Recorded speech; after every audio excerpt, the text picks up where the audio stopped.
Good morning, children. Today we'll study lesson number 2, parts of a plant. So before we start our class, can you tell me that is plant important for us? Yes, plant is very important for us because it gives us food, fodder for animals, oxygen and many other things. As all we know that we can't survive without food or air. So let us start our class. Plants are living things, though they cannot move about themselves. A plant has several parts. Let us learn about the main parts of a plant.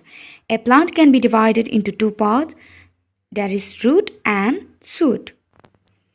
Okay, children, as we have already studied in lesson number 1 that plants are living things, though they cannot move about themselves like us, human beings, animals or bird, but their part shows movement. Plant has several parts and the plant is divided into two different parts, that is root and shoot. Here you can see the picture of a plant, a fruit, bud, branch, stem, flower, leaf. So plant is divided into two parts, that is shoot and root. The parts below the soil is called the root and the part above the soil is called the shoot. Okay, let us know about root. The part below the soil is called the root. Roots support the plant to stand upright. They do not allow the plant to be carried away by wind or water and provide nutrition to the plant. Roots are usually of two types, taproot and fibrous root. So children, roots hold the plants firmly and help to stand upright. They do not allow the plants to be carried away by heavy wind or water, and they provide nutrition to the plant. So roots are usually of two types, that is taproot and fibrous root. So what is taproot? A taproot has one big or main root with many tiny branches at its side. Plants such as gram, radish, carrot, mango, bean, mustard have tap roots. So here you can see the picture of a taproot. Taproot has one big or a main root with many tiny branches, you can see here at its side. And for example, gram, radish, carrot, mango, beans, mustards have taproot like this. Okay, now next is fibrous root. A fibrous root has many thin and bushy roots growing at the base of the stem. Plants such as wheat, maize, rice, onion, grass have fibrous root. And here you can see the picture of fibrous root. Has many thin and bushy roots growing at the base of the stem, you can see here. For example, wheat, maize, rice, onion, grass have fibrous root. Okay, next is functions of roots. Number 1, roots hold the plant firmly in the soil. Number 2, roots suck water from the soil and send it to upper parts of the plant. This water contains several minerals dissolved in it. These minerals are necessary for the growth of the plant. Number 3, roots of some plants store extra food in them. That is why they become swollen and fleshy. Radish, carrot, sweet potato, beetroot are some among them. We eat these roots as vegetables. Okay, so I have already told you that these roots hold the plant firmly in the soil, which help them to stand upright. And these roots suck water from the soil and send it to upper parts of the plant. This water contains several minerals, and these minerals is very necessary for the growth of plant. And some roots of a plant store extra food in them. That is why they become swollen and fleshy. Here you can see the example, radish, carrot and beetroot. We eat these roots as vegetable. These vegetables are edible roots. So they store extra food here. Here you can see it is swollen. Okay, so number 2, shoot. The part above the soil is called the shoot. It consists of stem, leaves, buds, flowers and fruits. Okay, point number 1, stem and branches. The stem helps the plant to keep it in position. Most plants have branches. The branches hold the leaves up in such a way that they can get maximum sunlight. Stems are tender in young plants but become hard and woody in older plants. In big trees, the main woody stem is called the trunk. Example, banyan tree, neem tree, etc.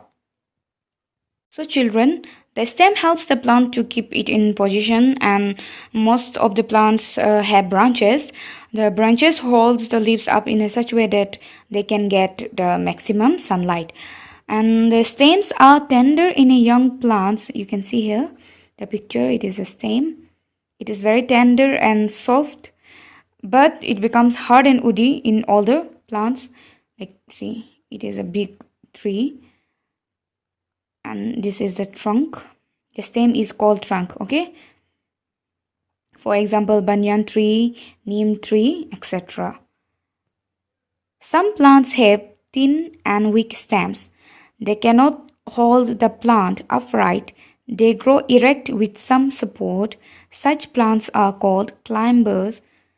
Grapevine, pea, money plant are some among them. In some plants, the weak stem grows along the ground. Such plants are called creepers. Watermelon, pumpkin are some among them. So here you can see the picture of climber, this one, and creeper, this one. Okay, next point, functions of stems. Number 1, the stem holds the plant erect to get sunlight and air. Number 2, it sends water and mineral salts sucked by the root to the other part of the plant. Number 3, it carries food from the leaves to all parts of the plant. Number 4, some stems become thick as they store extra food prepared by the plant. Sugarcane, potato, ginger are some examples of such stems. Potato and ginger are underground stems. So the stem holds the plant erect to get proper sunlight and air, and it sends water and mineral salts sucked by the roots to the other parts of the plant, and it even carries food from the leaves to the other parts of a plant. And some stems become thick as they store extra food prepared by the plant. For example, you can see here sugarcane and potato. Ginger are some example of such stems, and potato and ginger are underground stems.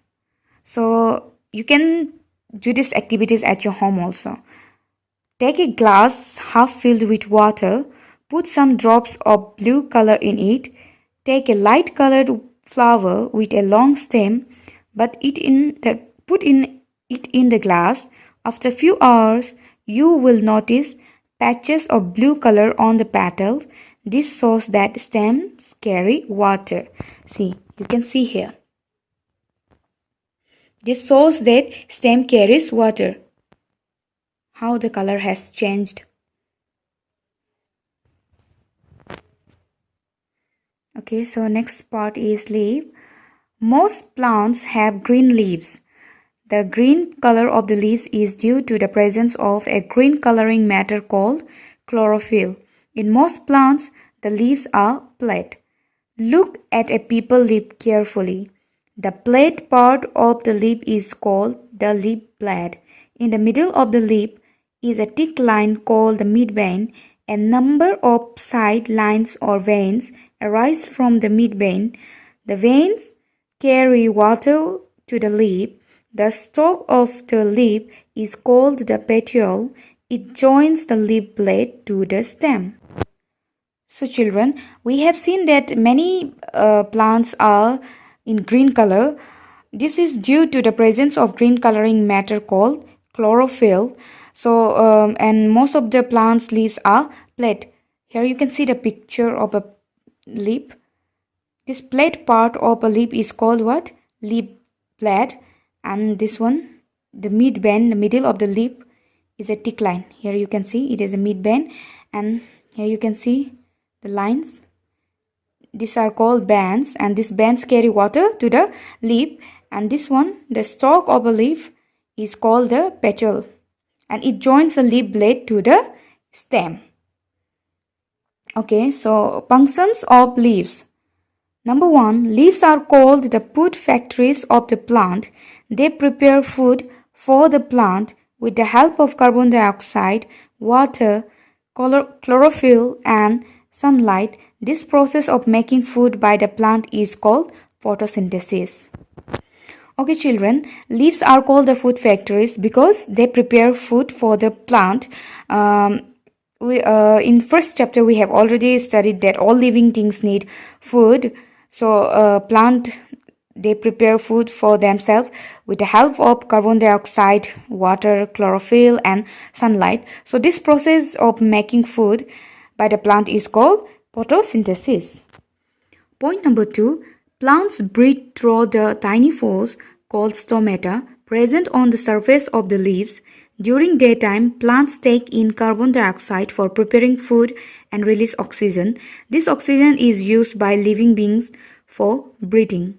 Number 3, leaves of some plants store extra food which we eat as vegetables, for example, cabbage, spinach, and lettuce, etc. Number 4, plants absorb water in excess than required. This excess water is given off in the form of water vapor through stomata. This process of giving off excess water through leaves is called transpiration. Okay, children, as we already know that plants breathe through the tiny pores called stomata present on the surface of the leaves.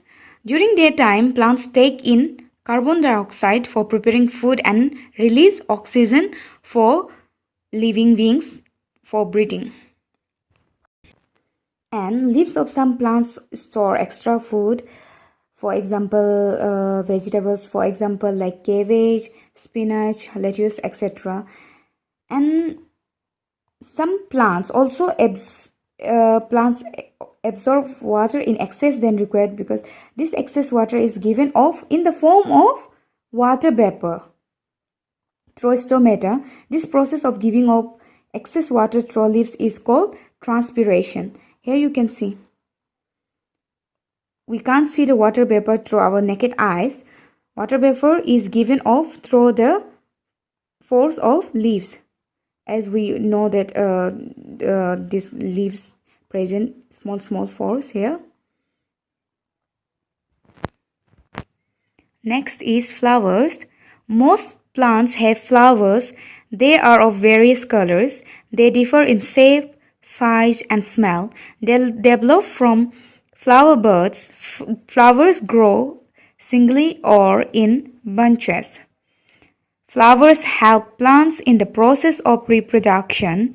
Some flowers become fruits that have seeds, and seeds grow into a new plant. Okay, children, tell me which flower is your favorite? Mine is rose. So let us know more about flowers.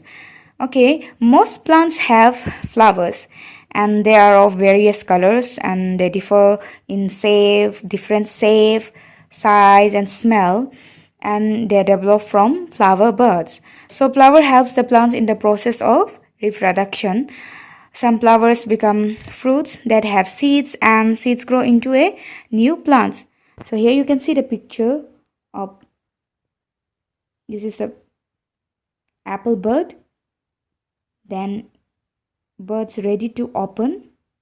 Next apple blossoms, and in next it becomes fruit. A flower grows into a fruit. Next is fruits. Fruits develop from flowers. A variety of fruits are edible. Fruits have seeds inside them. Fruits can be fleshy or dry.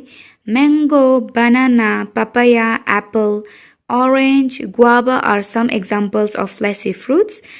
Bean, pea, groundnut, mustard, almond, cashew nut, raisins are some examples of dry fruits. Here you can see the fleshy fruits: mango, apple, orange, guava, and groundnut, pea, beans are dry fruits. Next is seeds. Seeds are the future plants. A seed has a baby plant inside it. A seed has a cover around it. It is called the seed coat. A seed has one or two seed leaves called the cotyledons. A seed contains food for the baby plant in the cotyledons. So children, seeds are the future plants. A seed has a baby plant inside it. A seed cover around it is called what? This is called seed coat. You can see the picture. And this is cotyledons. One or two seeds leaves called cotyledons, and this seed contains food for the baby plant in cotyledons. When matured and healthy seeds are sown in the soil, they can grow into new plants. This process is called germination. To grow seeds need right amount of air, water, and warmth. Thus, seeds make the reproduction of plants possible. Children, here you can see the growth of a seed into a plant. When mature and healthy seeds are sown in the soil, they can grow into a new plant. So this process is called germination. So to grow, seeds need right amount of air, water, and warmth. These seeds make the reproduction of plants possible. So here are some important points. What have you learned? A plant has different parts: the root, stem, leaves, flowers, and fruits. The root remains below the soil and the shoots grow above the soil. Next point, the root fixes the plant to the soil. It takes in water and mineral salts from the soil. It stores food in some plants. Next, plants may have either tap roots or fibrous roots. Next, the stem holds the plant erect. It bears branches, leaves, buds, flowers, and fruits. Next, the leaf prepares food for the plant. It is called the kitchen of the plant. Next, the flowers grow into fruits. Next, the fruits have seeds inside them.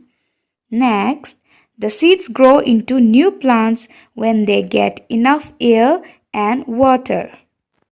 Okay children, we have completed our lesson number 2, and I hope all of you have understood. So this is your homework. Yeah, you have to note it down in your notebook. Okay, so I will meet you again in next class with new lesson.